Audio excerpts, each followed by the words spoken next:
cálice da vida, de graça recebi, por sua cruz, da morte me livrou, trouxe minha vida. Eu estava condenado, mas agora pela cruz eu fui reconciliado.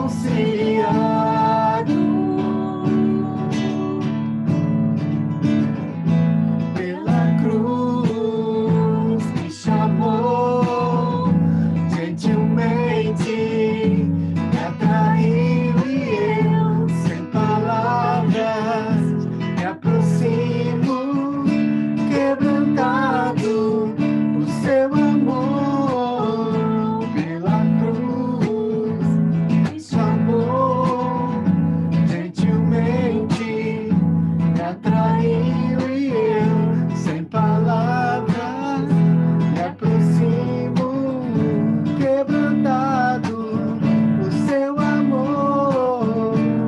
Impressionante é o seu amor.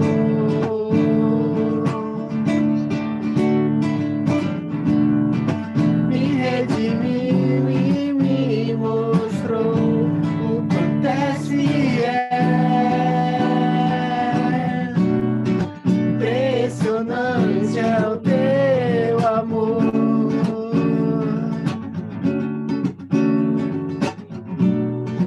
Me redimiu e me mostrou o quanto és fiel. Pela cruz me chamou gentilmente, me atraiu e eu, sem palavras, me aproximo, quebrantado por seu amor. Pela cruz me chamou gentilmente, me atraiu e eu, sem palavras, me aproximo, quebrantado por seu amor.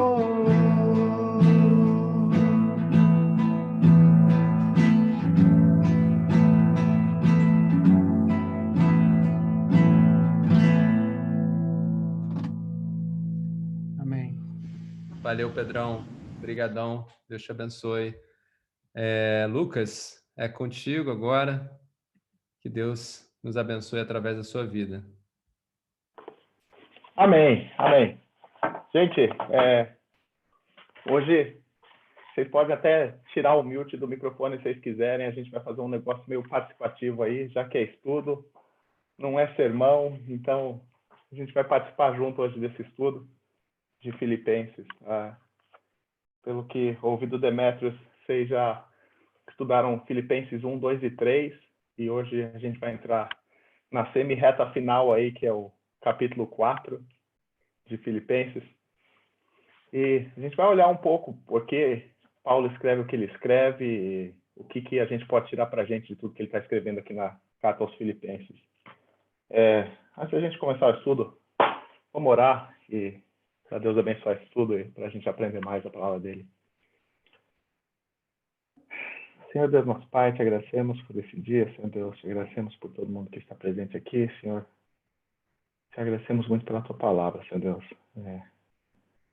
Pedimos que estejas falando a nós, Senhor Deus, através da tua palavra e nos ajudando a entender, Senhor Deus, o que a tua palavra quer dizer, Senhor Deus, e que estejamos colocando em prática tudo que aprendemos de ti, Senhor Deus. Em nome de Jesus, amém. Ok, o Demetrio me pediu umas 3 semanas atrás, eu acho, ou 2 semanas atrás, para fazer esse estudo aqui com vocês.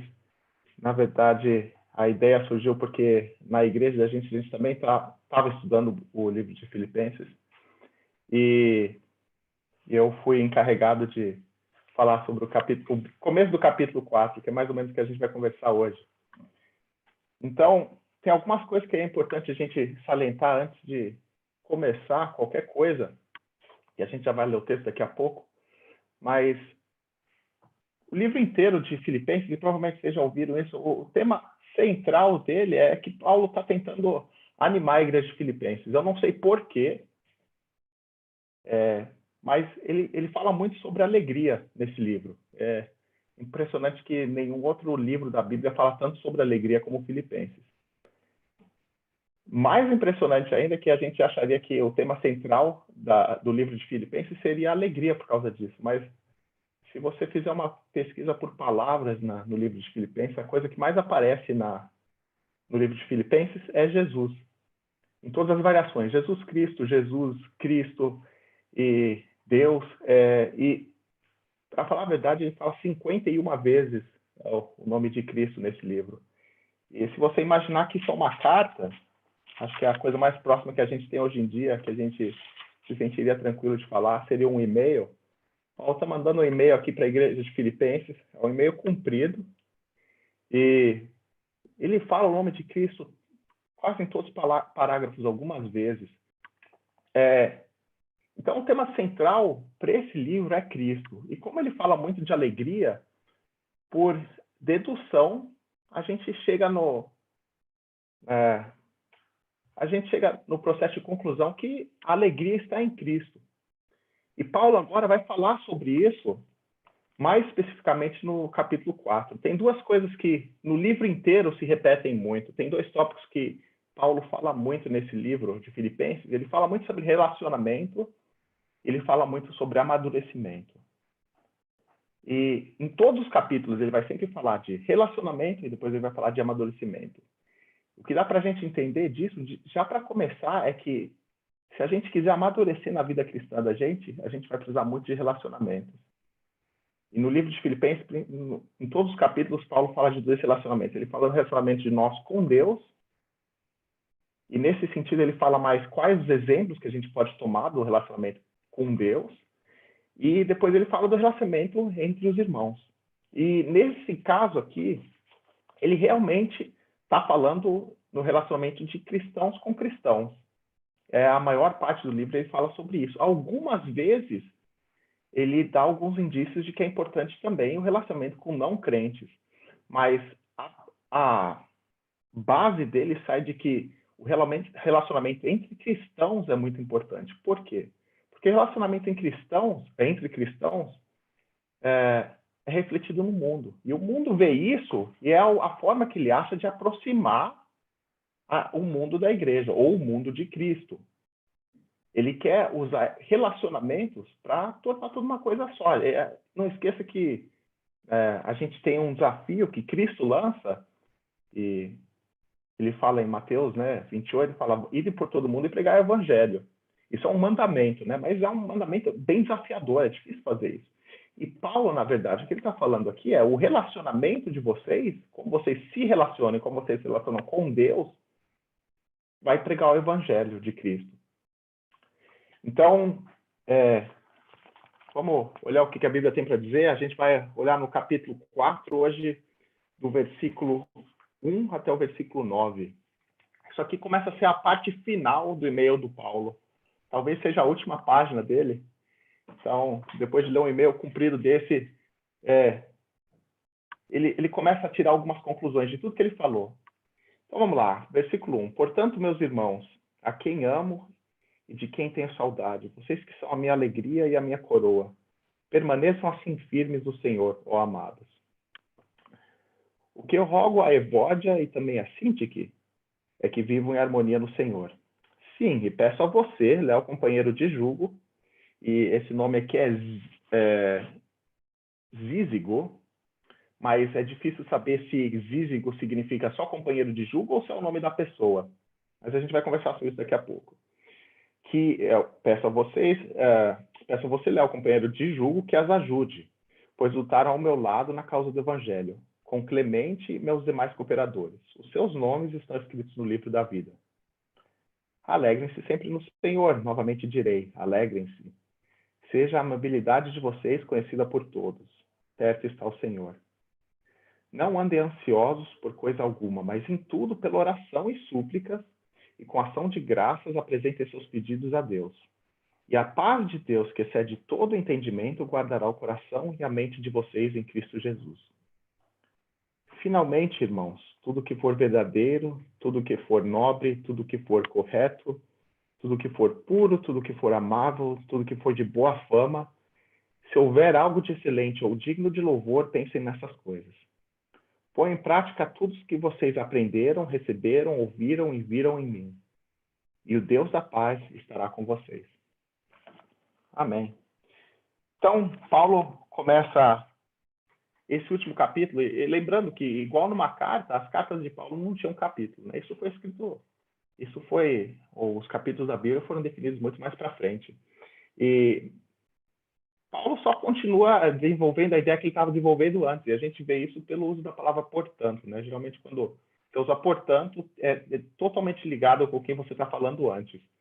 Então, Paulo vai lá: portanto, meus irmãos, a quem amo, de quem tenho saudade, vocês que são a minha alegria, a minha coroa, permaneçam assim, firmes no Senhor. Como assim? Ele está falando assim, que significa que ele já falou disso antes, e, portanto, é um indício disso, né? Tem algumas coisas que a gente pode ligar. Espero que vocês estejam com a Bíblia assim, vai ser mais fácil de acompanhar do que no celular. No capítulo 3, no versículo 17, Paulo está falando do assim dele. Então ele vai lá: irmãos, sigam unidos meu exemplo e observem os que vivem de acordo com o padrão que lhes apresentamos. Então, o assim é seguir o exemplo de Paulo. Mas o que Paulo está fazendo? Qual que é o exemplo que a gente tem que seguir de Paulo? Então, voltando, isso foi o versículo 17 do capítulo 3. No versículo 12, Paulo mostra o que ele está fazendo. Ele fala: mas prossigo para alcançá-lo, pois para isso também foi alcançado por Cristo. Ótimo, então o que Paulo está fazendo é alcançando alguma coisa. O que ele está alcançando? A gente volta de novo, versículo 10 do capítulo 3. Quero conhecer a Cristo, o poder da sua ressurreição e a participação em seus sofrimentos, tornando-me como ele em sua morte, para de alguma forma alcançar a ressurreição dentre os mortos. Então, o que Paulo está fazendo e ele está avançando é em conhecer a Cristo. E lembra que eu falei que 2 temas que aparecem muito nesse livro são relacionamentos e amadurecimento? Nesse caso, relacionamento e amadurecimento estão de mãos dadas, porque o relacionamento que ele está falando aqui é o relacionamento com Cristo primeiro. Ele quer conhecer a Cristo, ele quer ter um relacionamento pessoal com Cristo. E a coisa mais interessante para você conhecer alguém é você passar tempo com a pessoa. E é o que Paulo está falando aqui: eu quero conhecer a Cristo, eu quero saber o que ele pensa, eu quero que ele esteja junto comigo. E mais para frente, no capítulo 4, ele vai falar qual é o segredo de fazer isso, como que você anda com Cristo. E ele fala: eu não só quero conhecer ele, saber o que é importante para ele, eu quero participar do que é importante para ele. As grandes amizades são desenvolvidas assim. Eu lembro dos meus amigos no Brasil, de infância, tal, adolescência, as melhores amizades que eu tive foram os amigos com quais eu fiz as coisas juntos. Quando a gente participava, por exemplo, ir no estádio, assistir o Tricolor jogar, era uma grande alegria para mim. Eu vi o São Paulo jogar com os meus amigos. Aliás, nunca vi o São Paulo perder no estádio. E eu conhecia meus amigos mais por causa disso. A gente passava tempo junto lá, torcendo junto, sofrendo junto quando tinha que sofrer, e isso fez a gente ficar mais próximo. Tinha outros amigos que outras coisas me faziam ficar próximos com ele. Jogar bola, sei lá, ou fazer evangelismo no presídio em São Paulo. Eram coisas que faziam a gente ficar próximo. E, para ser sincero, fazer evangelismo no presídio não é uma coisa legal, é uma coisa sofrível, principalmente quando você ouve o testemunho dos que estão lá e você vê o sofrimento deles. Só que isso me fazia criar uma conexão especial com os meus amigos lá. O fato da gente todo sábado de manhã ir no presídio. A gente virou como irmão. E Paulo está dizendo a mesma coisa de Cristo. Está falando aqui: eu quero conhecer Cristo tanto que eu quero sofrer com ele. Não é só Cristo que sofre e eu olho. Eu sofro com Cristo. E isso é o amadurecimento dele. Quando Cristo sofreu, eu sofro. Quando Cristo se alegrar, eu me alegro. E aí, voltando lá para baixo, no versículo 18, Paulo fala qual que é o contrário disso. Ele fala: olha, para ser amigo de Cristo, você sofre com Cristo. E depois, no versículo 18, ele fala sobre os inimigos de Cristo. Pois, como já lhes disse repetidas vezes, e agora repito com lágrimas, há muitos que vivem como inimigos da cruz de Cristo. E o que um inimigo da cruz de Cristo faz? o destino deles é a perdição, seu Deus é o estômago, eles têm orgulho que é vergonhoso e só pensam nas coisas terrenas. Ou seja, um inimigo de Cristo faz duas coisas, só pensa nele e só pensa nas coisas terrenas, não pensa nas coisas que são de Cristo. Ou seja, ele não quer comunhão com Cristo.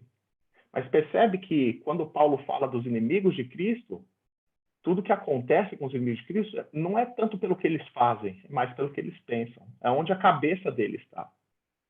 E é esse paralelo que Paulo vai criar agora, ou a interjeição que Paulo vai fazer aqui, que se os inimigos de Cristo começam no pensamento, os amigos de Cristo vão ter que começar no pensamento também. Por isso que a gente colocou como tema para hoje, ou título para hoje, cuidando da sua cabeça, ou cuidando dos seus pensamentos, né?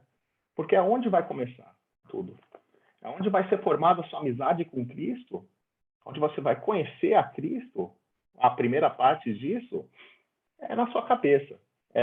Quando você lê a palavra de Deus e você medita nela e você vai entendendo melhor quem Cristo é. E depois a experiência, o relacionamento vem de você andar com Cristo, vem de você fazer aquilo que você aprendeu. E Paulo vai falar exatamente isso no versículo 9 do capítulo 4. E a gente vai olhar daqui a pouco nisso. Então ele começa, olha, capítulo 4, permaneçam firmes nisso. Permaneçam firmes no Senhor. Eu estou tentando alcançar o meu alvo, que é conhecer a Cristo, e vocês têm que fazer o mesmo, mas o único jeito de fazer isso é permanecendo firme em Cristo. Senão você nunca vai conhecer a Cristo. E aí ele continua. Ele está falando de relacionamento, e a gente acha que geralmente, para ser um bom crente, a gente tem que ter bons relacionamentos com Cristo.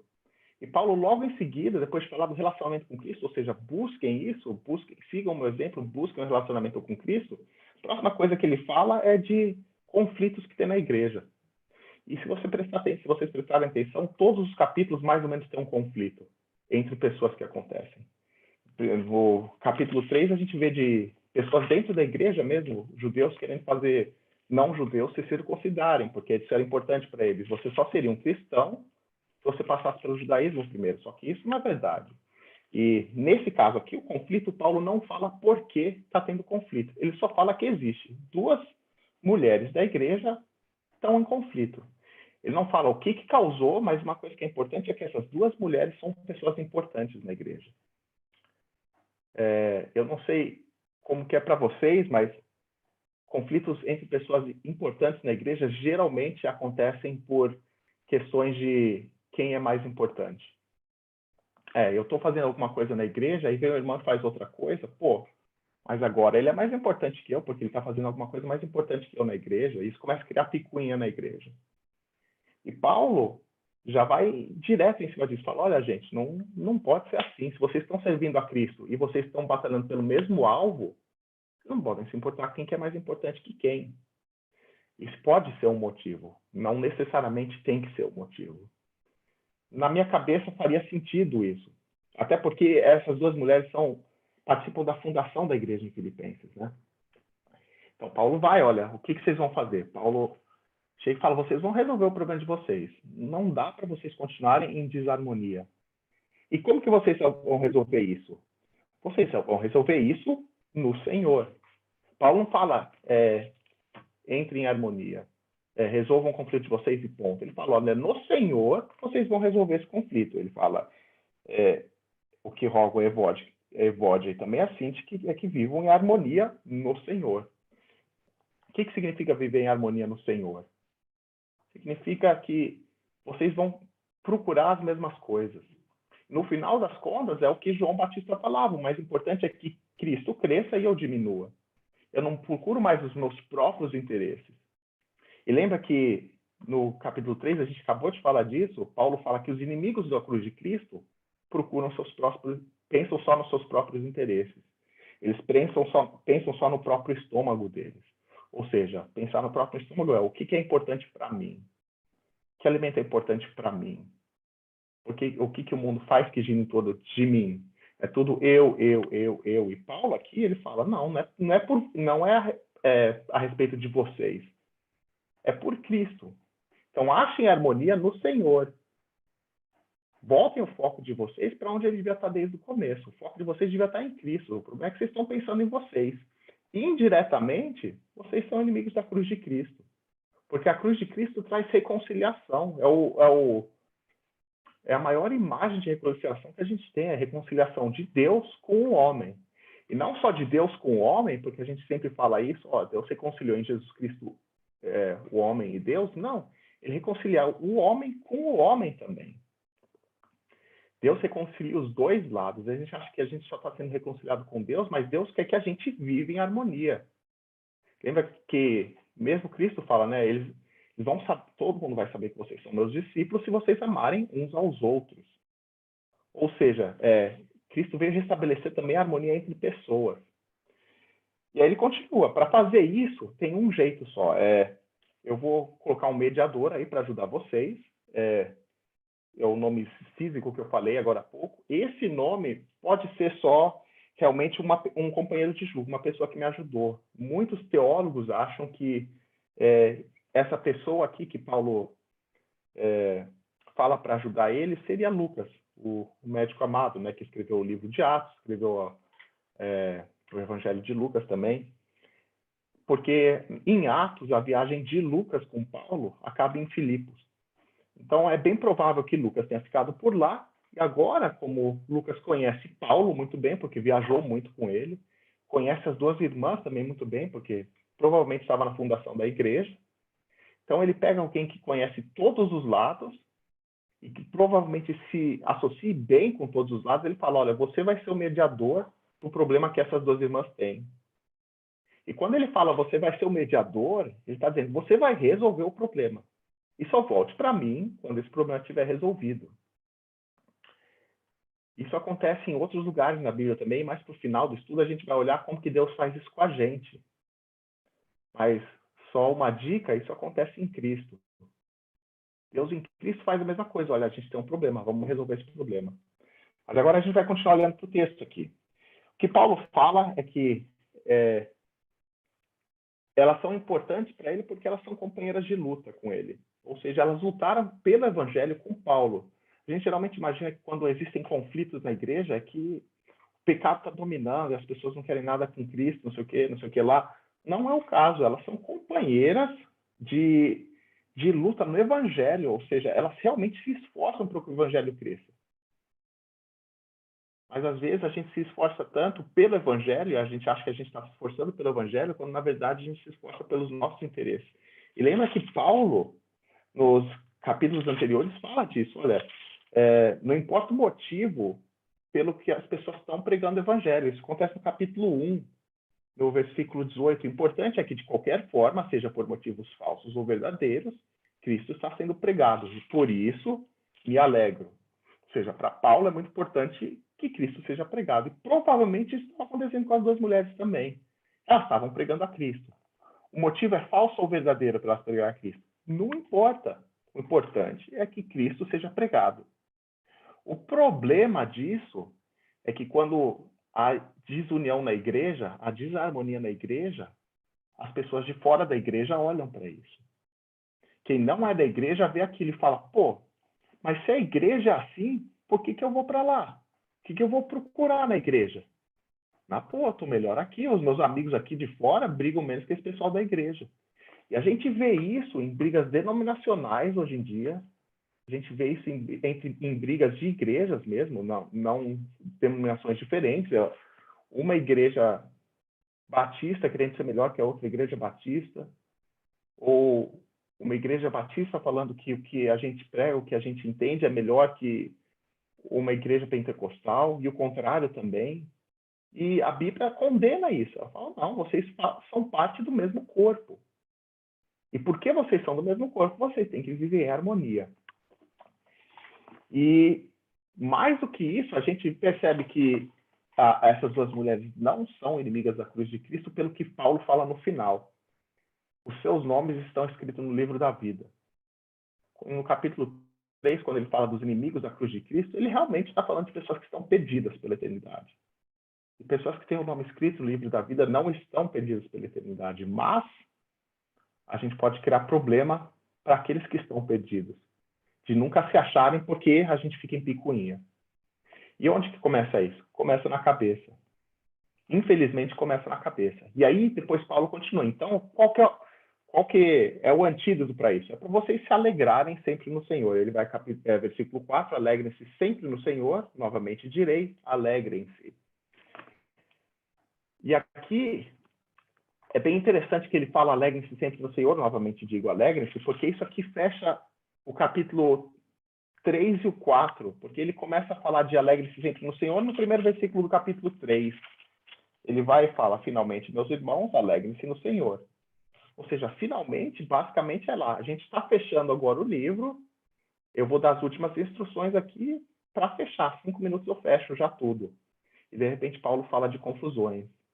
Para ver que confusões tiram até o foco de Paulo quando ele está pensando no que é importante. E se tira o foco de alguém que está dentro da igreja, imagina de quem está fora. Então ele vai, alegrem-se sempre no Senhor, esse é o antídoto. E o que isso quer dizer? Esse foi um dos exemplos que eu usei na igreja, porque geralmente quando a gente fala de alegria, a gente confunde alegria muito com felicidade. Apesar de eles serem dependentes uma da outra, a alegria é dependente da felicidade, elas não são a mesma coisa. É interessante que a felicidade ela é criada mais por uma descarga elétrica no corpo. Por exemplo, quando o São Paulo mete 4-1 no Flamengo, é felicidade. Felicidade total. O Flamengão vai cair fora da Copa do Brasil. Nesse caso, o Flamenguinho. Mas a sensação que você tem é só por descargas elétricas que acontecem. Nada mais do que isso. Não muda nada na sua vida. Se o São Paulo ganhar ou perder do Flamengo, amanhã eu vou trabalhar do mesmo jeito, amanhã eu vou me encontrar com os meus amigos, talvez vou ser zoado por eles, mas é a vida que segue. Isso é felicidade, são descargas elétricas só.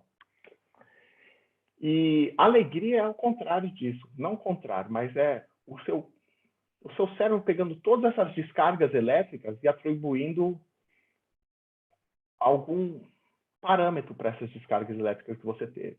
Por exemplo, nesses momentos que eu tive determinadas descargas elétricas, foi um momento muito bom para mim. Ou seja, o que isso produziu em mim? Produziu alegria. Quando eu lembro daquilo, eu lembro bem, eu lembro feliz daquilo.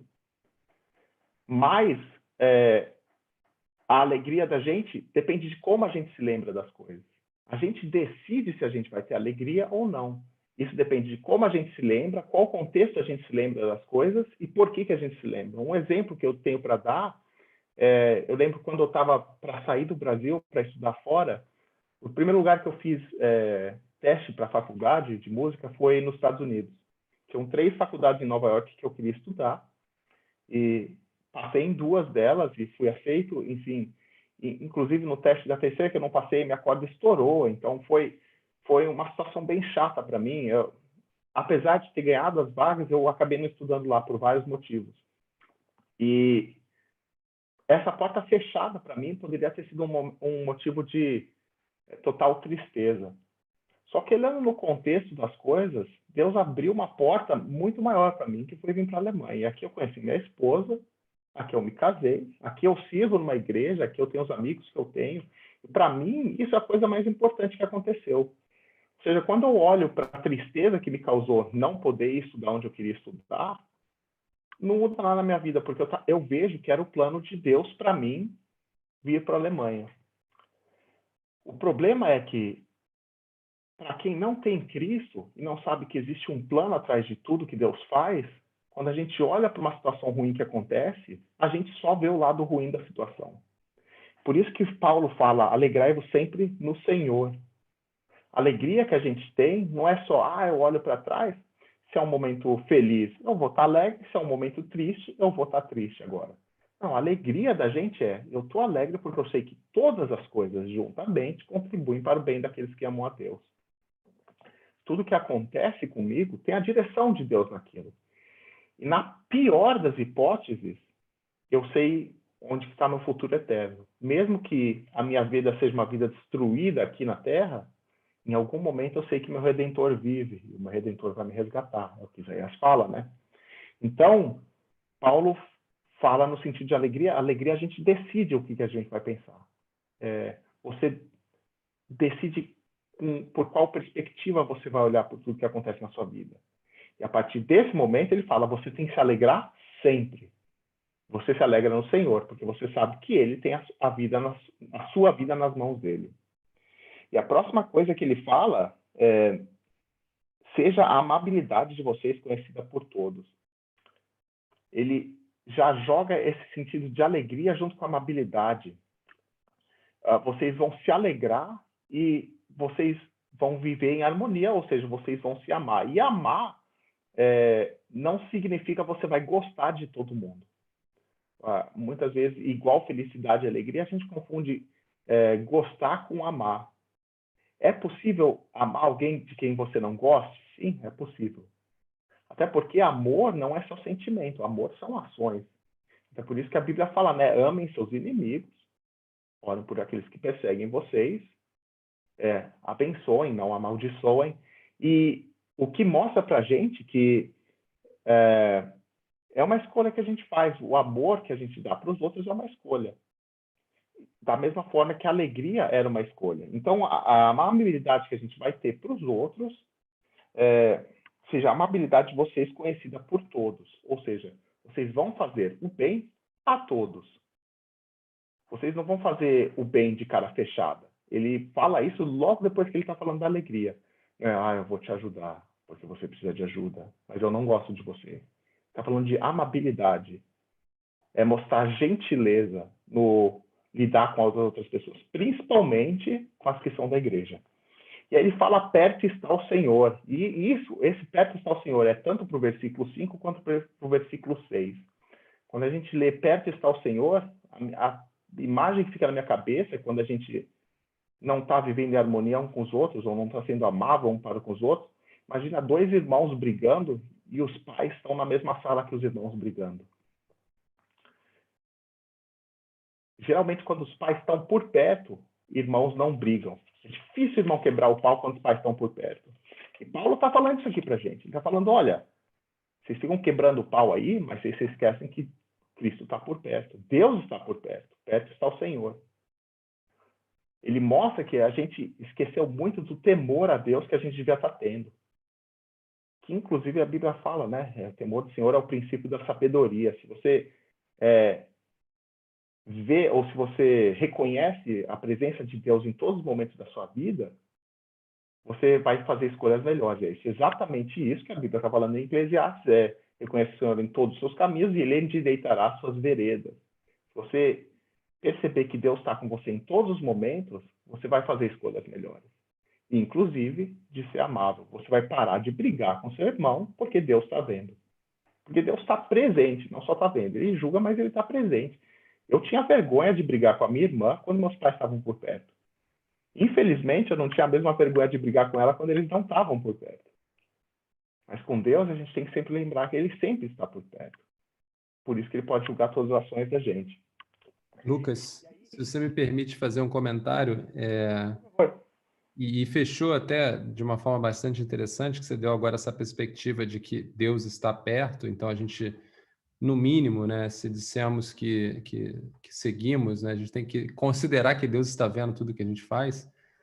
Mas quando você estava falando da amabilidade, no versículo anterior ele fala de que nossa alegria ela tem que ser no Senhor, e você falou do gostar, e eu entendo aqui que é exatamente isso. Muitas vezes a gente não tem o desejo na carne, né, o gostar que você falou, mas é pelo Senhor, porque a alegria ela está no Senhor. Então é como se você estivesse olhando para o seu irmão com o olhar do seu mestre, não com o seu olhar.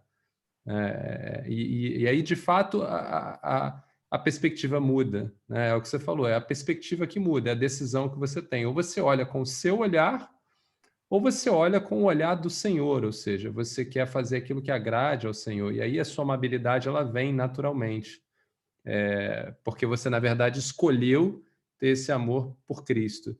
E aí acho que fechou interessante que ainda que você não olhe dessa forma, nessa perspectiva, pelo menos considere que o Senhor está vendo a sua atitude, né? Que aí também é uma forma de, se não é pelo amor, é pela dor.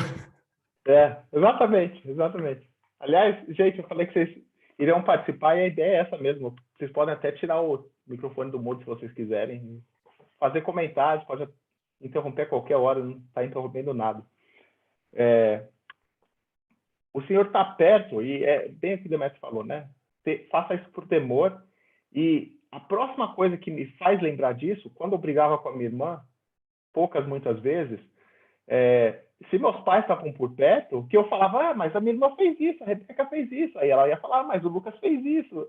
A gente ia falar para eles o que estava atormentando a gente naquela briga, o que fazia a gente brigar.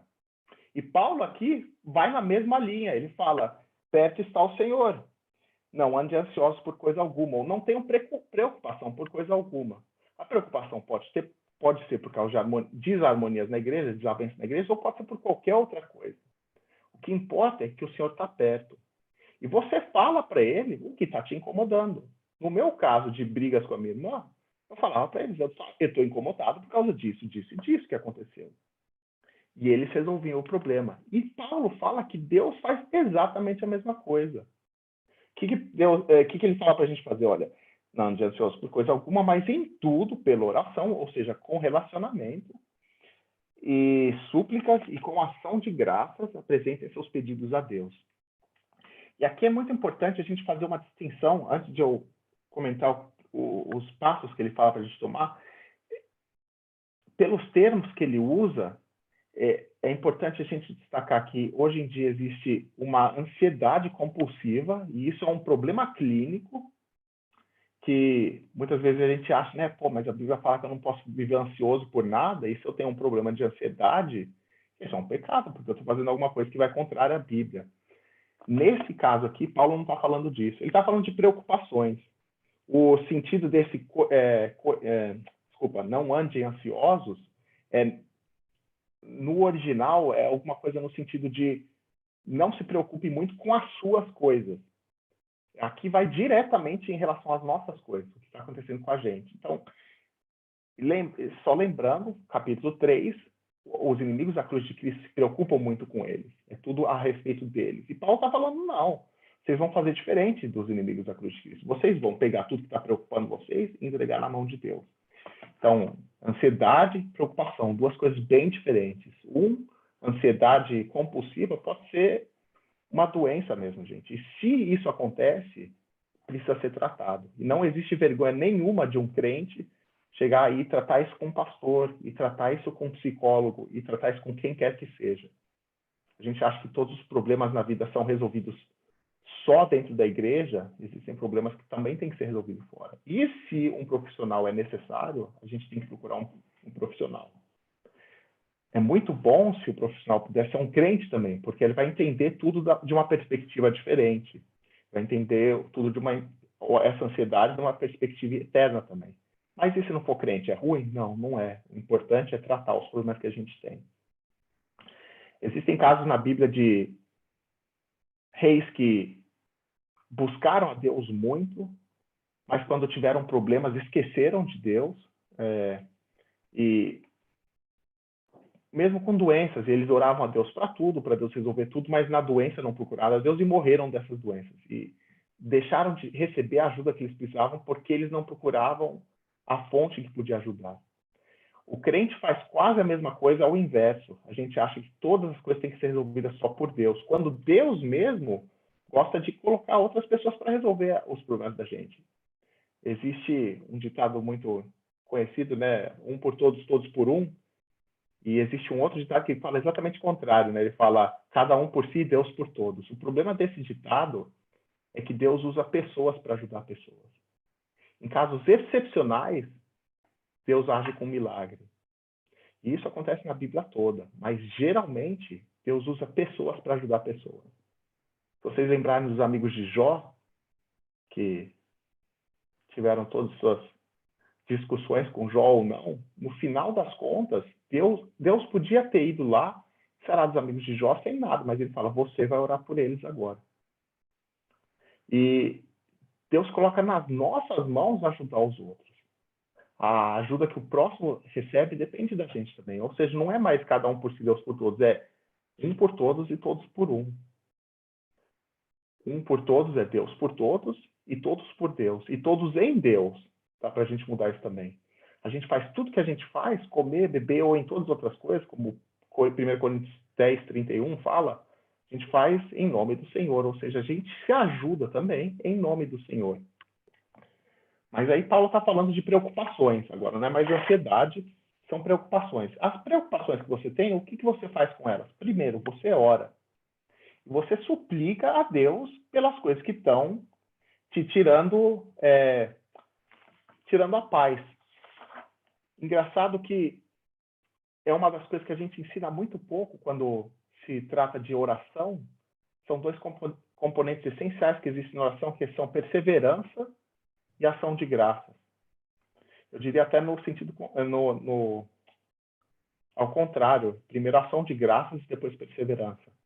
Ele fala aqui para a gente começar em todas as coisas com súplicas e com ações de graça, falando, ó Senhor, eu sei que isso não está indo bem, isso não está indo bem, isso não está indo bem, mas eu tenho motivos para te agradecer. Você não é uma fada madrinha, ou você não é um gênio da lâmpada que eu esfrego e só falo com você para resolver problemas e eu nunca mais volto para você. Eu sou muito agradecido por tudo que o Senhor já fez. E como crentes, mesmo que Deus não desse mais nada para a gente sabe que a vida eterna já é o maior preço que a gente, ou o maior pagamento que a gente poderia ter recebido. Mas Deus ainda dá muitas outras coisas com isso. Paulo, mais para frente, no capítulo 4, vai falar disso, que Deus vai suprir as necessidades também, de acordo, e acho que até vale a pena ler isso. O meu Deus, isso é o versículo 19, meu Deus suprirá todas as necessidades de vocês de acordo com a sua gloriosa riqueza em Cristo Jesus. Mais uma vez, dependente de Cristo. Tudo que a gente tem de necessidade, Deus vai suprir. E se a gente não conseguir lembrar de um motivo especial para fazer ações de graça ou para dar graça a Deus, a gente pode dar graça porque a gente sabe que Deus supre todas as nossas necessidades. Mesmo que a gente não saiba quais são as necessidades que a gente tem. A única coisa que é certa é que se a gente tem alguma necessidade, Deus vai suprir elas.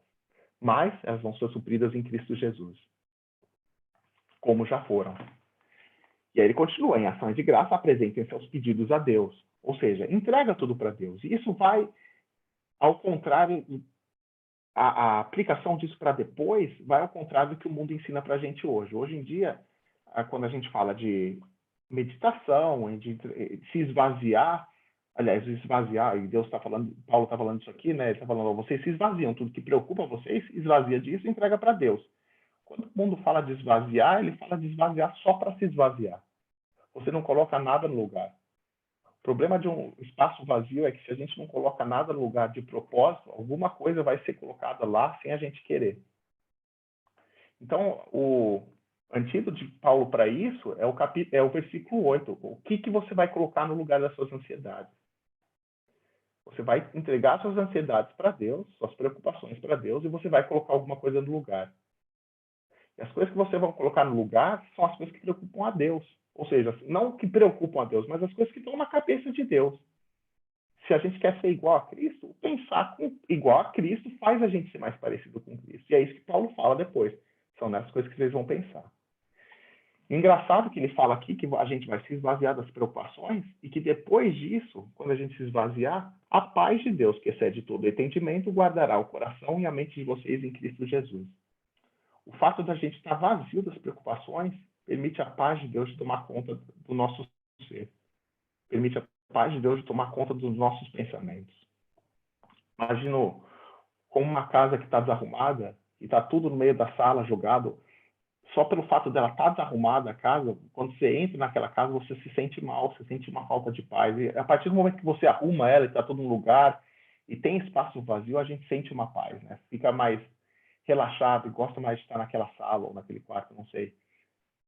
A mesma coisa acontece aqui. Quando tudo está no lugar, e as coisas vão estar no lugar por oração, suplicação de graça e apresentar os pedidos a Deus, quando tudo está no lugar, a paz de Deus inunda o nosso ser. Porque a gente tem espaço para a paz de Deus inundar o nosso ser. E aí ele continua, olha, finalmente, irmãos, tudo que for verdadeiro, tudo que for nobre, tudo que for correto, tudo que for puro, tudo que for amável, tudo que for de boa fama, se houver algo de excelente ou digno de louvor, pensem nessas coisas. Engraçado que Paulo começa aqui com tudo que for, desculpa, tá escuro aqui, tudo que for verdadeiro. E esse verdadeiro aqui é realmente um contraste com coisas que são falsas, falsidades. E é falsidade do que é falado. Por exemplo, Paulo está na prisão. Ele está escrevendo essa carta da prisão. E ele tem todos os motivos para não se alegrar, apesar de ele estar falando, olha, alegrem-se no Senhor. E porque ele está na prisão, os pensamentos que poderiam vir na cabeça dele são o seguinte: olha, Paulo, você pregou o evangelho, você se esforçou para a salvação de outras pessoas, e olha o que Deus fez com você, agora você está na prisão. Você podia estar livre se você não tivesse pregado o evangelho. Só que a verdade é, e o que Cristo fala já, é que no mundo a gente teria aflição, mas tem de bom ânimo, eu venci o mundo. A verdade do evangelho fala que as coisas ruins podem acontecer também. Então, a base de tudo que a gente for pensar na vida depende da verdade. E a verdade é Cristo. A verdade absoluta só existe em Deus. Ou seja, o fundamento da verdade que a gente vai pensar é a verdade de Deus nas nossas vidas. O que Deus fala sobre a minha situação? O que Deus tem a dizer? O que o mundo fala? É o contraste da verdade com a falsidade. Não quer dizer que porque o mundo fala é errado. Não é tudo que vem do mundo que é ruim. Mas depende realmente do selo de aprovação de Deus. E esse é tudo que é verdade. E aí, já que tem a base, ele continua. Tudo o que for nobre. E o nobre aqui realmente tem esse sentido de honra. Tudo que é honrável. Pense em coisas que são honrosas. E é difícil imaginar que a gente só vai pensar em coisas que são honrosas, né? E que são coisas que merecem respeito. Imagina se alguém pudesse olhar na sua cabeça hoje e ver tudo que você pensou durante o dia. Será que todas as coisas que a gente pensou, que nós pensamos, foram coisas honrosas? Será que não teve um momento que a gente pensou, pô, eu podia ter aquele negócio lá daquele carinha lá, acho que seria melhor em mim. Olha aquele carrão que ele tem, acho que seria melhor em mim. Ele não merece aquele carro que ele tem. Pô, eu sou crente, eu sofro por Cristo, eu podia ter esse carrão aí. Mas não é uma coisa honrosa para pensar, né? Você, principalmente porque a gente está pensando em tirar alguma coisa de um próximo da gente. E a verdade é que a Bíblia fala que Deus sonda os corações. Ele analisa, e coração nesse sentido é a mente mesmo. Ele vê o que a gente está pensando e ele julga isso. Então, as coisas que a gente tem que pensar são coisas que são honrosas. Deus acharia aquilo honroso? Depois ele continua. Coisas que são, tudo que for nobre, verdadeiro, nobre, tudo que for correto. E o correto aqui é no sentido de justiça mesmo. As coisas que são justas. E não justas para a gente, mas justas de acordo com os estándares de Deus. Depois ele continua, tudo que for puro. E isso aqui, hoje em dia, é uma coisa extremamente difícil. É só ligar a televisão, é só ler o jornal que a gente vai ser confrontado com um monte de coisa que não é pura. E Paulo fala que a gente tem que encher a cabeça da gente de coisas que são puras. Ou seja, não encha a sua cabeça do que é impuro. Se alguma coisa que você está assistindo na televisão, ou Netflix, ou Amazon Prime, é alguma coisa que não é pura, você não tem que colocar aquilo para dentro. Infelizmente, a gente coloca muita coisa impura para dentro pelo que a gente vê, e depois a gente fica imaginando, ou a gente acha que não vai influenciar aquilo que a gente pensa. É óbvio que vai influenciar o que a gente pensa. Se a gente coloca pornografia para dentro, a gente vai pensar em pornografia depois. Se a gente coloca assassinatos para dentro, é óbvio que a gente vai pensar em assassinatos depois. Se a gente coloca bruxaria para dentro, é óbvio que a gente vai pensar em bruxaria depois. O problema é que as coisas hoje em dia elas são dadas de uma forma que parece papinha de bebê. Só que quando a gente come muito daquilo, ou quando a gente absorve muito daquilo, aquilo se torna uma coisa extremamente grande na vida da gente. Lucas, ainda que você, completando, ainda que você não pense exatamente a mesma coisa, mas como Paulo fala no capítulo anterior, você vai estar ansioso por coisas como essa. Então, se você pensa e consome violência, enfim, essas coisas o tempo inteiro, você acaba vivendo na sociedade ansioso, você acaba pensando nessas coisas, né? Porque você tem receio que essas coisas aconteçam o tempo inteiro. E Paulo está dizendo, tira essas coisas do seu pensamento, entrega essas coisas para Deus. Eu, fazendo aqui, contando da minha história da Gabi, a gente, durante muito tempo, quis ir embora do Brasil, né? Porque, por conta da vida que era no Brasil, mas a gente nunca parou para pensar no detalhe que, na verdade, quem cuidou da gente no Brasil os 40 anos que viveram lá não fomos nós. Porque podia ter acontecido qualquer coisa, mesmo que o Brasil fosse uma beleza. Então, sempre foi errado o pensamento de que você vai resolver a tua situação trocando de lugar ou isso e aquilo. Essas coisas são... Deus é quem resolve para você, mas é o que você falou, quando você consome isso o tempo inteiro, é natural que a sua ansiedade venha, que você, olha, eu preciso sair, eu preciso resolver, e você vai vivendo naquela ansiedade. Faz muito sentido, sim. E você vai colocando tudo para dentro que a sociedade coloca para dentro também. E a gente acaba não sendo diferente de nada. Gente, isso começa em coisas pequenas. Isso começa... Pornografia, ninguém vai assistir sexo explícito já de cara. A pessoa vai começar aos poucos. Ninguém vai procurar artes ocultas do nada. Isso começa aos poucos também. Infelizmente, a gente tem sido atacado hoje, principalmente as crianças, com livros, por exemplo, Harry Potter, alguma coisa assim, que falam de magias, falam de bruxarias, que a gente fala, mas isso aí é coisa de criança. Não é. Elas começam pequenas. E se você olha no livro de Reis, por exemplo, segunda Reis 16, 17, ele fala das quedas primeiro de Israel e depois vai falar da queda de Judá um pouco mais para frente. O problema dessas quedas é que a geração seguinte sempre foi pior que a geração anterior. Tudo que era pequeno numa geração ficou muito maior na próxima geração. E ficou muito maior na próxima, e muito maior na próxima, até o momento que Deus falou, olha, eu vou tirar vocês da terra aqui prometida. A terra era de vocês, mas vocês fizeram exatamente o que os cananeus faziam antes. E eu julguei os cananeus por causa disso, por causa das bruxarias deles, por causa de tudo que eles faziam errado. E os crentes, hoje em dia, abrem a mesma porta. É um negócio difícil de falar? É ruim de colocar nome? Gente, eu não gosto de colocar nome nessas coisas, mas, infelizmente, a gente tem aberto portas que a gente não deveria abrir. Enfim, não precisa citar exemplo de tudo, mas a gente tem que tomar conta do que a gente está pensando. Realmente tem que ser puro. E puro e santo aqui anda de mão dada. A gente tem que ter uma mente separada para Cristo. A gente fala que o crente tem que ser santo porque Deus é santo, e realmente vem de mandamentos de Deus, né? Ser santo, pois eu sou santo. Só que a santidade não é só o que a gente faz, é o que a gente pensa também. O nosso pensamento tem que ser separado. E é o que significa a palavra santo, né? Separado. Ou seja, o pensamento da gente tem que ser separado do que o mundo pensa. É fácil? Não, não é. Eu consigo? Até hoje não consegui perfeitamente isso. E não é nem perfeitamente, eu não consegui nem de perto.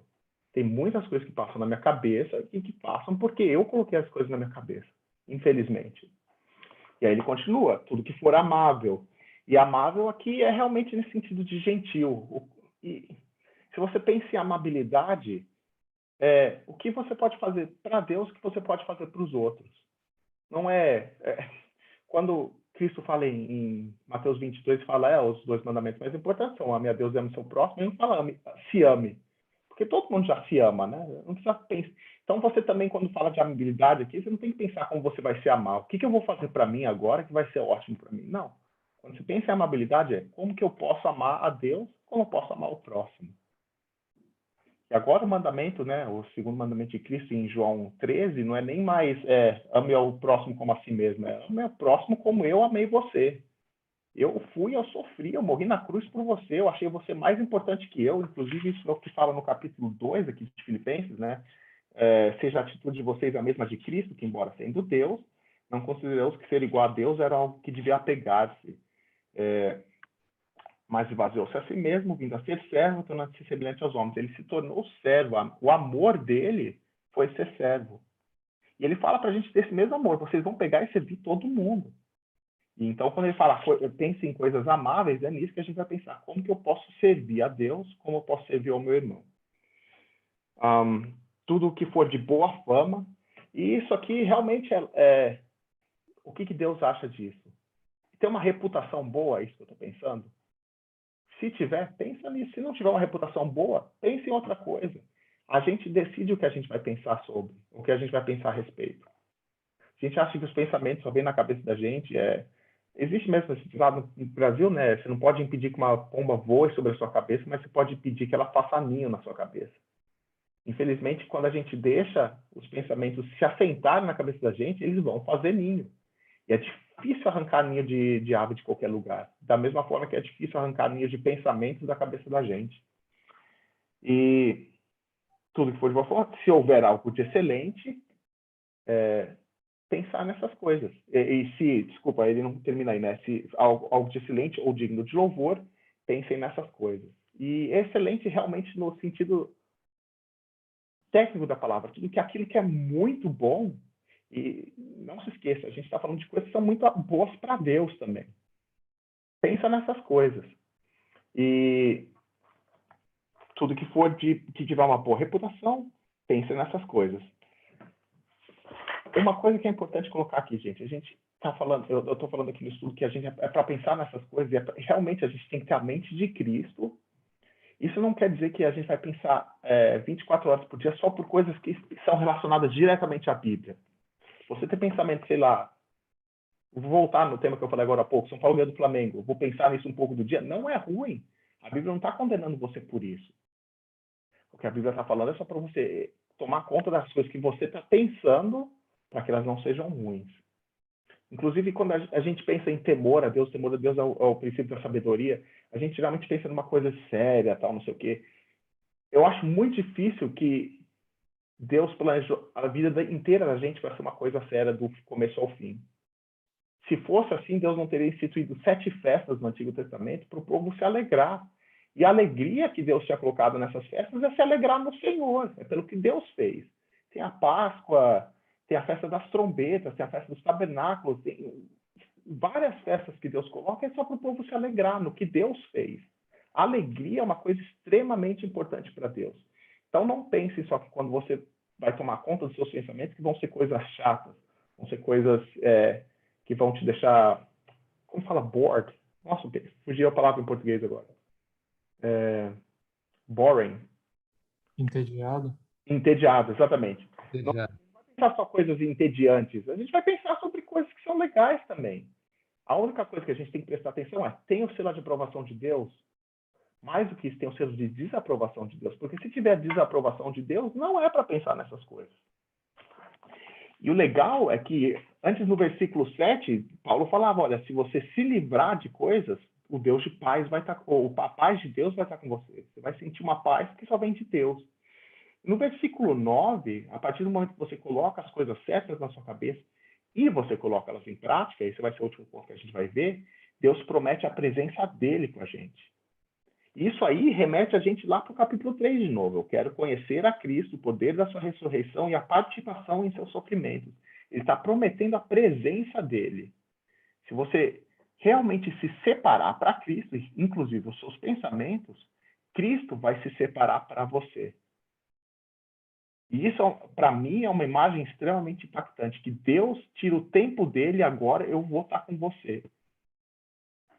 Me custa tempo, mas já que você toma tempo para mim, eu tomo tempo para você.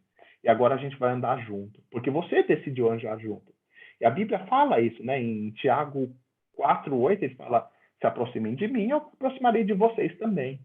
É um relacionamento e é mútuo. Se a gente busca Deus em tudo que a gente faz, Deus vai buscar a gente também. É uma promessa. E por isso que eu falo tudo que a gente faz, porque Paulo fala aqui, no versículo 9, ponham em prática tudo que vocês aprenderam, receberam, ouviram e viram em mim. E vai exatamente contra o que a gente ouve hoje em dia, né, de façam o que digo, não façam o que eu faço. Paulo aqui está falando, façam o que eu faço. Façam o que eu digo e façam o que eu faço. Paulo praticou muitas coisas, põe em prática tudo que vocês aprenderam, ou seja, Paulo ensinou a eles muita coisa. Vocês aprenderam, receberam, ou seja, Paulo dava muito, ele servia, e ele fala para a gente servir porque ele servia também. Ouviram, ou seja, ele falava das coisas certas e viram em mim. Mesmo que vocês não tenham ouvido nada de Paulo, pelo que vocês viram de Paulo, façam essas coisas. E se vocês fizerem essas coisas, se a gente fizer, realmente seguir o exemplo de Paulo, Deus promete a presença dele com a gente. E a gente acha geralmente que é um negócio super puro, né? Pô, não vou cometer mais nenhum erro e Deus vai estar comigo. Não, não é isso, não. Paulo fala que ele realmente não conseguia entender como Deus amava ele tanto, porque ele era o maior dos pecadores na visão dele. Mas, ao mesmo tempo, Paulo vai falar, sede meus imitadores como eu sou de Cristo. Porque o que Paulo ensina para a gente é que não depende do que a gente faz, depende do que Cristo fez pela gente. E se a gente está procurando andar com Cristo por causa do que ele fez pela gente, Deus vai andar com a gente também. E essa é a ideia que vem desde o capítulo 1 até o final do capítulo 4. Paulo quer dizer, a alegria que vocês vão encontrar, alegrai-vos sempre no Senhor, vai vir de andar com Deus. Alegrai-vos no Senhor. Não existe outro tipo de alegria no mundo. O mundo não pode oferecer nenhum tipo de alegria para a gente. É só com Deus que a gente encontra alegria perfeita. Acho que era mais ou menos isso. Acho que falei demais já. Se vocês quiserem fazer comentário, por favor, eu vou aquietar-me-ei agora. Falou nada, falou aquilo que Deus já tinha preparado e foi muito bom. Obrigado por você ter investido um tempo na gente aqui e por ter trazido esse estudo tão bom, tão necessário na época que a gente vive. E hoje o mundo inteiro ansioso por conta da situação que a gente vive, muitas pessoas não sabendo como viver mais e a gente vê tanta dificuldade. Talvez a gente hoje vê mais aquilo que a gente não via antes, né? Porque agora está todo mundo em casa, mas dificuldades às vezes no relacionamento, dificuldades na criação de filhos, dificuldades com as questões econômicas, com finanças, não podendo ver ninguém. Mas é o que você falou, talvez agora é o momento certo de calibrar aquilo que está errado no comportamento, primeiro dos cristãos, porque se os cristãos não têm feito diferença até hoje, ou não têm feito hoje em dia, é exatamente porque hoje a gente pensa, como você falou bem, né, muito como o mundo pensa. Então, talvez se Paulo fala lá em Romanos 12, né, que a transformação ela vem pela transformação da mente, que passa muito pelo que você falou, transformar a forma como a gente pensa. Aí, dessa forma, essa diferença talvez comece a aparecer para aqueles que não conhecem a Cristo. Então, só tenho que te agradecer, Lucas, por esse tempo. Vou deixar para os outros também fazerem perguntas e comentários aí.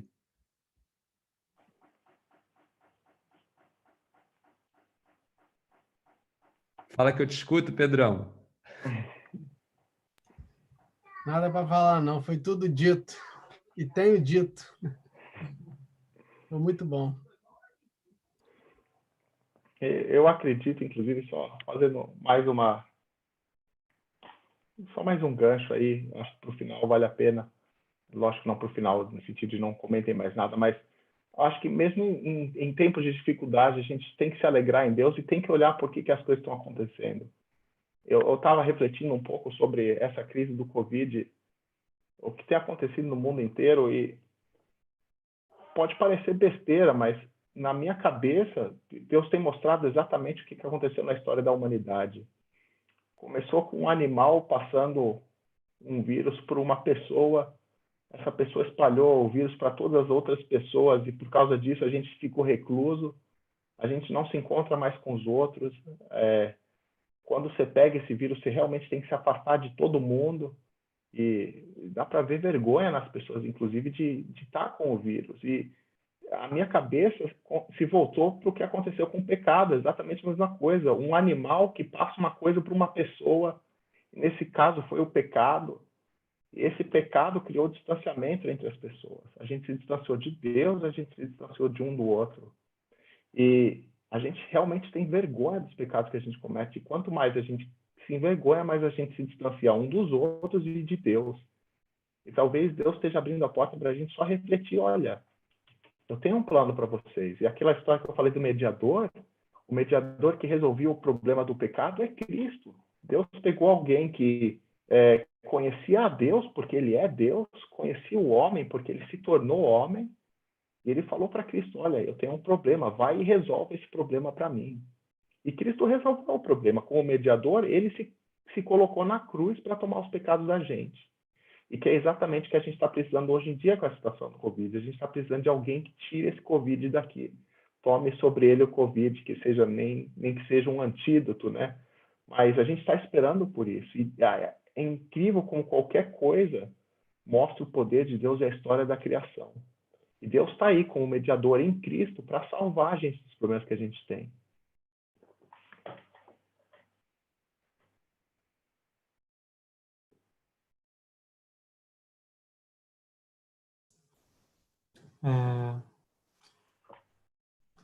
Me falou muito ao coração quando você estava comentando sobre o temor, né? Da questão do Senhor estar perto e da gente ser temeroso, e isso é o princípio da sabedoria.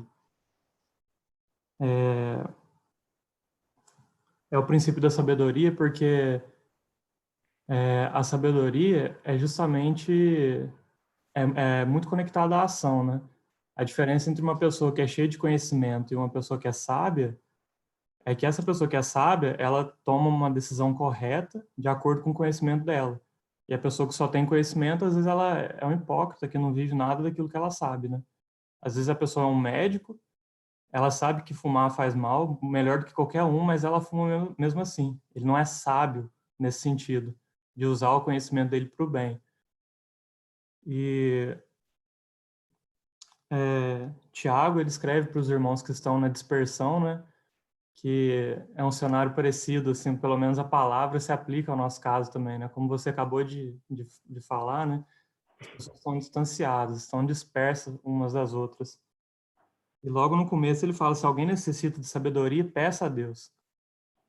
E daí, essa sabedoria que ele fala nesse livro é a sabedoria que desce do alto, é a sabedoria de Deus. Então não é simplesmente escolher aquilo que é bom para o mundo, aquilo que é bom para nós, né? Mas é a sabedoria do alto, é aquilo que é bom para Deus, né? Não é essa sabedoria que, como ele diz, terrena, animal, demoníaca. Essa é a sabedoria do mundo. Mas para nós, se nós pedirmos, ele vai nos dar a sabedoria do alto. E daí nesse livro de Filipenses, essa sabedoria está relacionada à questão de sermos libertos da ansiedade. A nós é apresentado um Deus que é soberano, né? Que tem tudo nas mãos dele, que nos quer bem, né? Eu que sei que pensamentos que tem a vosso respeito, pensamentos de bem. Então, para nós, nós temos o conhecimento que Deus quer o nosso bem. E daí vem a ansiedade. Que realmente tenhamos temor, e com esse temor, sabedoria para escolhermos. Senhor, eu quero crer, eu quero trazer à memória o que é verdade, que o Senhor é bom, que o Senhor é soberano, e pensar corretamente, né? E para terminar, o que eu queria compartilhar é a promessa de tomar essa decisão sábia, de tomar essa decisão baseada no temor. Senhor, eu quero fazer o que te agrada, não o que me agrada. Eu não quero te desagradar, eu temo fazer isso. A promessa é que a paz de Cristo vai guardar as nossas mentes. E é lindo que a expressão aqui, guardar, é uma expressão de exército, né? Colocar um exército em redor de algo que é precioso.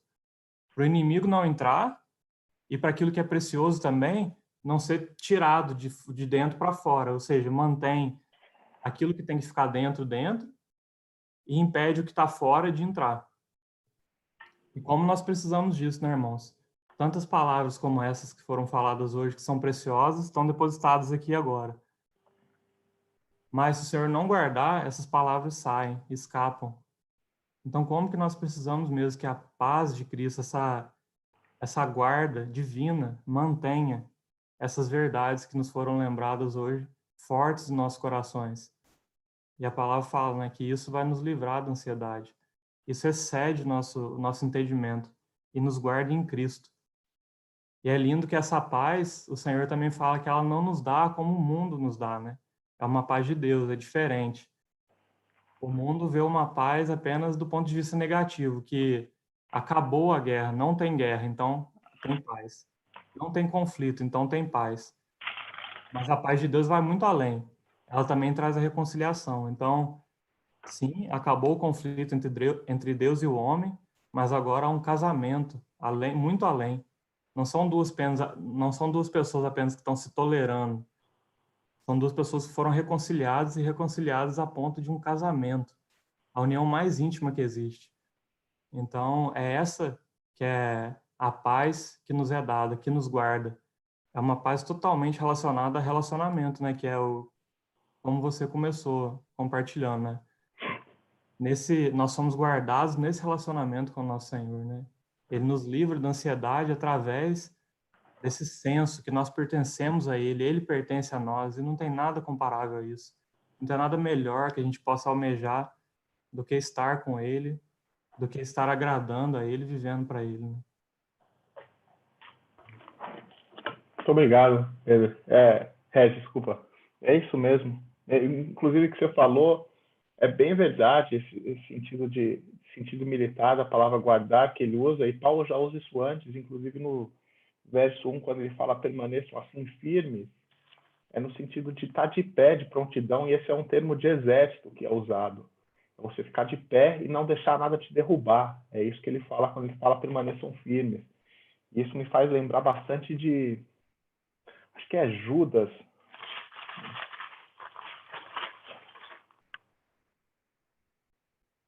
Judas 24, ele fala, aquele que é poderoso para impedi-los de cair, ou seja, aquele que mantém vocês de pé e para apresentá-los diante da sua glória sem mácula.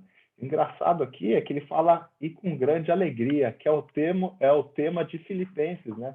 Ele mantém a gente de pé, apresenta a gente sem mácula, ou seja, ajuda a gente a amadurecer relacionamento e apresente a gente com alegria ao único Deus, nosso Salvador, sejam glória, majestade, poder e autoridade mediante Jesus Cristo, nosso Senhor, antes de todos os tempos, agora e para todo sempre. Ele fala a mesma coisa que Paulo fala, é em Cristo. E Cristo vai manter a gente de pé. E isso vai dar alegria para a gente. Oi, pessoal. Também queria compartilhar, estava até conversando com o Fê, foi uma bênção, a gente está compartilhando. E ontem eu estava estudando o Salmo 73, onde o salmista, em mais da metade do capítulo aqui, ele vai questionando os ímpios, porque os ímpios eles prosperam, porque que os ímpios eles são bem-sucedidos aos olhos. E aí é interessante que no versículo aqui, ele fala no versículo 13, aqui, Salmo 73, certamente foi-me inútil manter puro o coração e lavar as mãos na inocência, pois o dia inteiro sou afligido e todas as manhãs sou castigado. Se eu tivesse dito, falarei como eles, teria traído os teus filhos. Ele fala, como eles, os ímpios. E aí ele fala, quando tentei entender tudo isso, achei muito difícil para mim. E aí no versículo 17 ele fala, até que eu entrei no santuário de Deus, então compreendi o destino dos ímpios. Então a gente só vai alcançar essa compreensão quando estiver realmente, né, no santuário de Deus, é um lugar santo, é um lugar separado, é um lugar onde realmente só habita a presença de Deus. E a gente, talvez a nossa mente, ela só vai estar focada no Senhor e sem esses desvios de olhares, se a gente realmente decide se separar, entrar no santuário do Senhor, entrar na presença dele, porque senão é inevitável todos esses questionamentos do mundo, né? Porque a gente somos atacados, né? A gente hoje principalmente é uma vida muito rede social, todo mundo só expõe aquilo que é bom, aquilo que é bonito, isso é agradável à nossa carne, e é muito sedutor. E a gente realmente, o salmista ele fala, eu só tive esse clique quando eu entrei no santuário de Deus. E aí ele fala, né, que certamente o Senhor, certamente os põe em terrenos escorregadios e os fazem cair na ruína. Aí ele compreende o destino realmente desses que aparentemente são tão bem-sucedidos. Então, a postura de separar, é realmente guardar nossa mente e nosso coração totalmente santo, separado, porque só assim a gente vai conseguir ter a compreensão verdadeira das coisas. Amém. Só fazendo um link, e Davi fala isso disso depois também, né? Entrar nos seus atos com ações de graças, e essa entrar na presença de Deus que você está falando, não só a gente entra na presença dele, como a gente faz o que Paulo fala depois também no versículo 6, né? Você entra com ações de graças. Quando você entra com essas ações de graça, você entende qual é o destino mesmo das coisas todas. Tudo depende de como a gente entra na presença de Deus.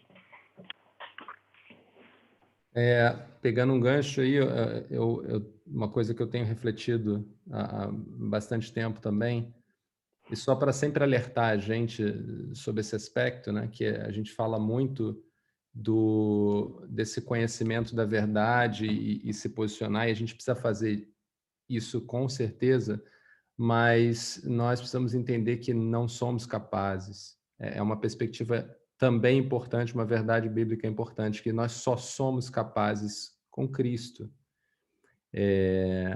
Porque eu falo isso? Porque se em algum momento nós crermos que somente com o nosso mindset configurado, né, a nossa mente configurada para fazer a coisa certa, a gente é capaz, a gente está passando do ponto, porque era assim que os judeus pensavam, né?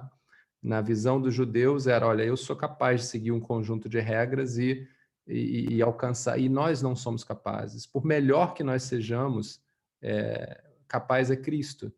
Então, o ponto é, vão ter momentos de dificuldade, vão ter momentos onde você não vai ser capaz e não há problema. Nessa hora, é dobrar o joelho e pedir a Deus que dê a força vem dele. A gente vai ter na nossa vida tribulação, vai ter momentos de dificuldade, mas Cristo dá essa força que nós precisamos, é Ele quem completa. Paulo fala em Filipenses 1 que ele tem certeza que aquele que começa a boa obra com os irmãos em Filipos é fiel e justo para terminá-la.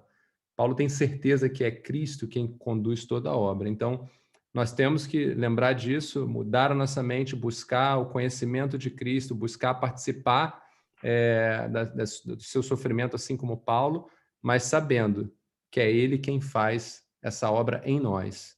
Não é a gente que faz essa obra em nós mesmos. E o outro ponto, que também é uma verdade que o Lucas falou, muitas vezes, acho que acontece muito dentro da igreja, a gente vê pessoas com dificuldades, né? Caiu, tem dificuldade, a gente fala, ó, tá vendo? Tá em pecado, por isso que sofre. O exemplo de Jó está aí para nos mostrar que nós somos também, vivemos no resultado de uma natureza que é caída, numa carne que é caída, onde nem sempre as nossas dificuldades estão relacionadas ao que nós estamos fazendo, mas estão relacionadas a como somos hoje como seres caídos. Então, por exemplo, quando o Lucas fala da ansiedade química, física, biológica, ansiedade onde eu preciso de um médico, isso não necessariamente é porque eu estou pecando, tá? Mas isso é o resultado dessa natureza que foi corrompida na queda, do qual eu faço parte. E nessa hora eu tenho sim que procurar um médico para cuidar. O meu corpo é biológico e ele sofre. Tá?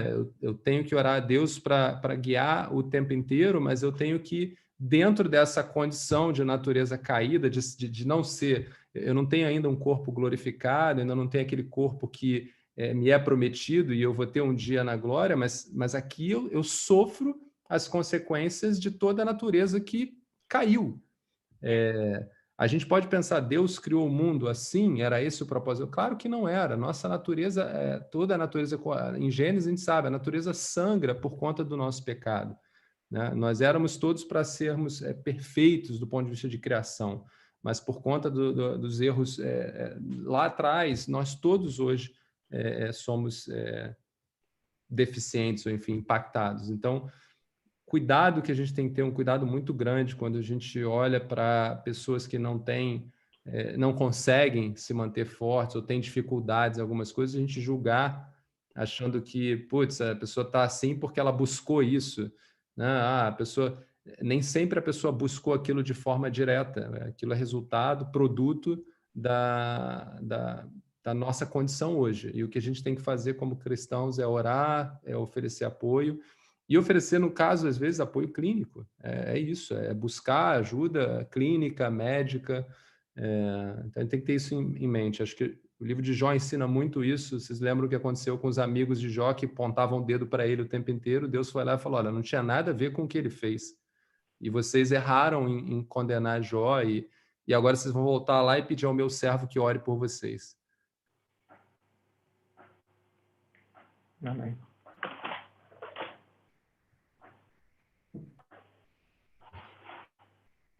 Pedrão, você tem mais alguma música para a gente encerrar? Tem? Tá na agulha aí? Tá? Eu pensando... Vou mudar. Pensando muito aí no tudo que foi dito, acho que Deus hoje a palavra nos convida a mudar nossos pensamentos, né? Mudar tudo que não agrada e tudo que for de bom que esteja na nossa mente, né? Tudo que é puro, verdadeiro. E eu vejo assim que Deus tem chamado muita gente para voltar, né? A gente longa caminhada, voltar no primeiro amor. E eu lembrei muito, estava com muito isso na cabeça. E o estudo também lembrou isso. Então, queria tocar essa música.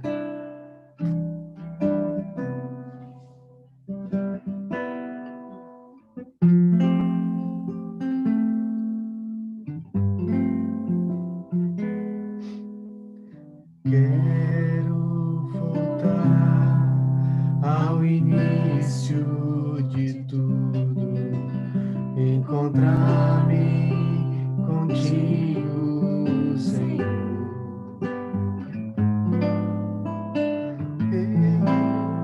Rever meus conceitos, valores, eu quero reconstruir.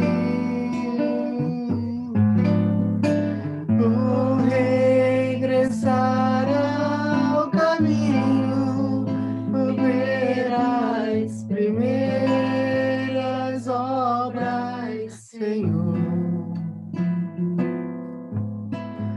Eu me arrependo, Senhor, me arrependo, Senhor, me arrependo, Senhor. Eu quero voltar ao primeiro amor, ao primeiro amor. Eu quero voltar a Deus. Eu quero voltar ao primeiro amor, ao primeiro amor. Eu quero voltar a Deus.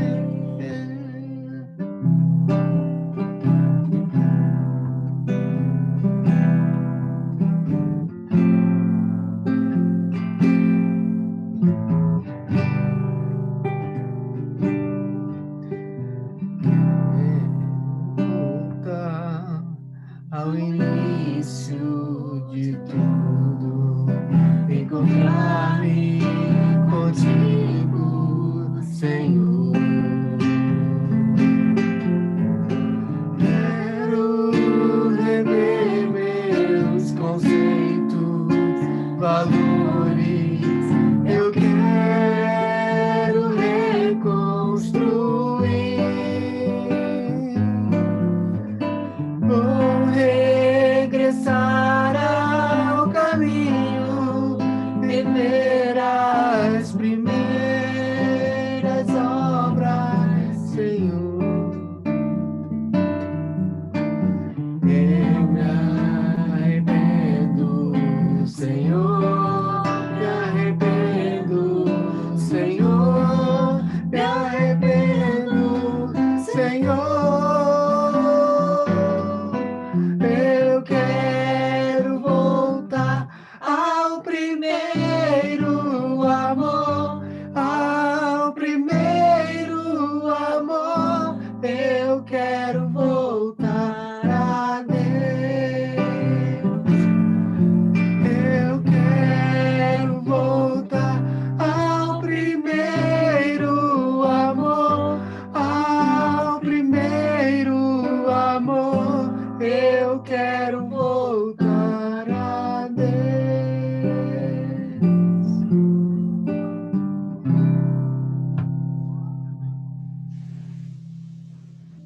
Valeu, Pedro.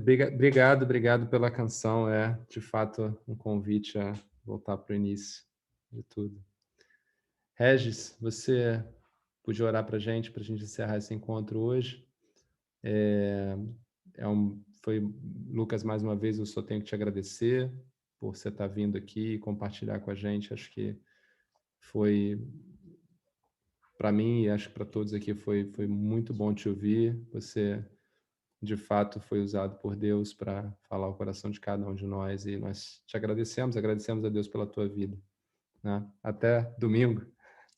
Se Deus quiser. Regis, com você.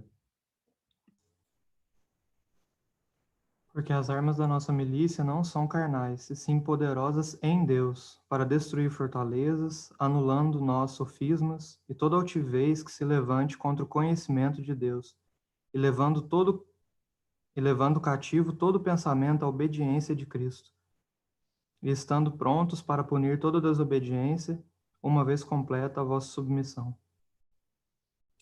Amado Pai, muito obrigado pela provisão do Teu Filho, Senhor. Obrigado porque nele nós temos a Tua paz. Obrigado porque nesse relacionamento contigo, Pai, somos libertos de toda ansiedade, somos libertos de viver uma vida de escravidão pelas coisas desse mundo, escravidão por nós mesmos, Senhor. Mas obrigado, Senhor, pelo poder dessa Tua paz que guarda os nossos corações, as nossas mentes, Senhor, a ponto de trazer esses pensamentos que temos, Senhor, que não te agradam, à obediência a um lugar que te agrada, Senhor. Obrigado, Senhor, pela Tua palavra, Senhor, que nos encoraja, que nos sonda, Senhor. Muito obrigado. Obrigado por cada um que compartilhou hoje. Realmente, Senhor, nós queremos aplicar essa palavra, obedecer essa palavra, sermos transformados para o louvor da Tua glória, Senhor. Obrigado, obrigado por tudo, Senhor. Amém. Meninos, boa noite. Que vocês tenham uma noite abençoada. Aqueles que têm um negocinho separado ali, né, Filipão? Ó, dia cansativo. Vamos lá. Que isso, nada. Tá fraco aí? Tá fraco aí? Hoje,